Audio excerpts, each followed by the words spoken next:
When I was younger, I wasn't as tall as I am now. I also didn't live in one of the two houses I live in now. First, let me clarify the whole living in two house thing. So when I was 5 or 6, I'm not really sure anymore, but when I was the age I was, my parents got a divorce. It was strange. My mom was not as happy as she had been anymore, and I didn't get to see my dad every day. It was, well, now that I'm writing about this, really sad. I think my brother understood more what was going on than me, but, well, that happens when you're young. I also remember watching my dad in the play Hair at the Arts Center. I remember that play being really weird.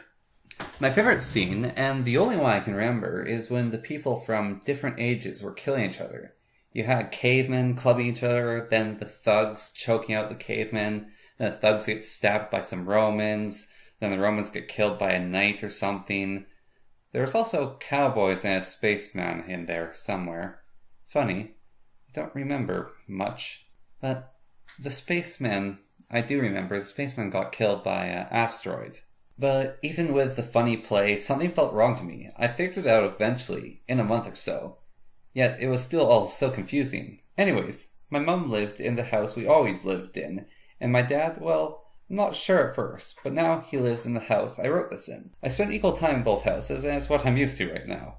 And yes, as established in my first video, I still live in 2 homes. Go check that out. The video, not my house. So beyond that self-promotion, yes, I live in 2 houses, have 2 beds, and 2 toothbrushes. I don't use the same bathtub every time I clean myself, and I have 2 different fridges I get food from, with vastly different ingredients in them. Considering my parents are divorced, I'm pretty lucky to have grown up with them equally in my life. Lots of kids only stay with one parent, or only get to see the other parent at visit time. Well, I get to see mine 50-50. It wasn't like that right in the beginning of the divorce. Like I said, my dad just seemed gone for a bit, and I didn't get to see him much. But then he got a house, and we could visit him, sleep at his house, and eat his giant pancakes for breakfast again. At this point in time, we only got to stay at our dad's house on the weekends, mostly for, I think, convenience sake. But still, we got to be at our dad's house, and what a house that was. It was like a trailer you'd find in any trailer park, except for the small exception of having a second story. To get to the second story, you had to go into an entry that looked more akin to a closet access than an entry to a master bedroom. To accommodate the limited space, it was also a spiral staircase that was tight enough to make a 5-year-old claustrophobic. Pretty cool, right? The second story was not the same size of a trailer, maybe 2/3 its size, and it had a balcony that overlooked the kitchen/living room. Apparently somewhere in that house was a bathroom.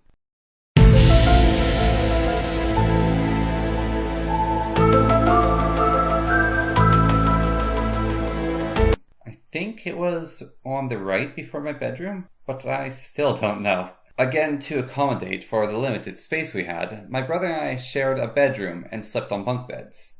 I still have the bottom half of that bed and still sleep on it, but it's getting a bit old. Every evening, my brother and I would argue over who got the top bed and who got the bottom. If you got the bottom bed, then you were sleeping next to a window. My brother and I have never been fond of windows, so we'd usually always want the top. But beside the top of the bunk was a creepy vent. Now this vent was just a small slit in the wall, but it could have had anything behind it.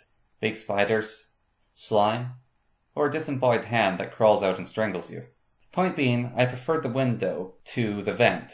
So did my brother, so there's a lot of arguing over who slept where. Beyond this really cool house was the property.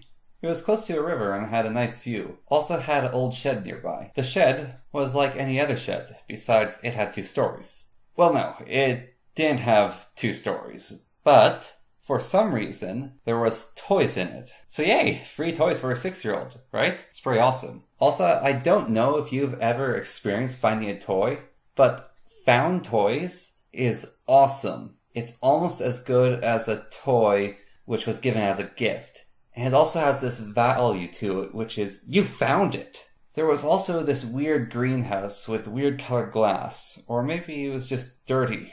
Weird anyways. The weird greenhouse also had toys in it, which is awesome. My brother and I spent many fun weekends at my dad's house. playing with those found toys in strange locations all over the property. I don't remember all of the details of the games we played, but I do remember the fun and the wonder. Wonder is one of the most important feelings to me, so I have very fond memories of things I don't remember. Funny that, eh? Even if I don't remember much, I remember that place was always an adventure. Then one day we stopped going to that house. I was sad at first. Then my dad showed me the new house he'd bought and was moving into. And this place, one of the 2 houses I live in now, was pretty cool. I've had many adventures in this house, and many new wondrous things have been found in the land around it.